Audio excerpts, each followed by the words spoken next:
Usap-usapan ngayon sa entertainment industry ang balitang may bigating action star na umano'y papasok sa inaabangang teleseryeng sigabo na pagbibidahan ni Coco Martin at Julia Montes. Ayon sa mga kumakalat na ulat sa showbiz circles, posibleng madagdagan pa ang malalaking pangalan sa cast, pang mas lalo pang maging matindi ang aksyon at drama ng serye. Matatanda ang matagal ding pinaghandaan ang proyekto at personal na tinututukan ni Coco ang bawat detalye ng produksyon. Layunin umano ng aktor na maghatid ng panibagong klaseng aksyon na kakaiba sa mga nauna niyang proyekto sa telebisyon.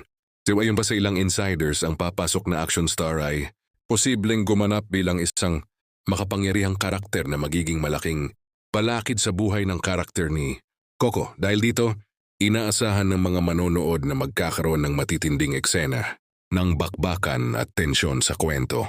Samantala, nauna nang inanunsyo na kabilang din sa cast ng serye ang aktor na si J.M. De Guzman na sinasabing maaaring maging karibal ng karakter ni Coco sa puso ng karakter ni Julia. Dahil dito, lalong nagiging kapanapanabik ang posibleng love triangle sa kwento.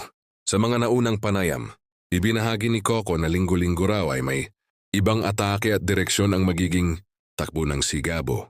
Ibig sabihin, hindi may ito magiging paulit-ulit. Sa bawat episode ay may bagong pasabog na eksena para sa mga manonood.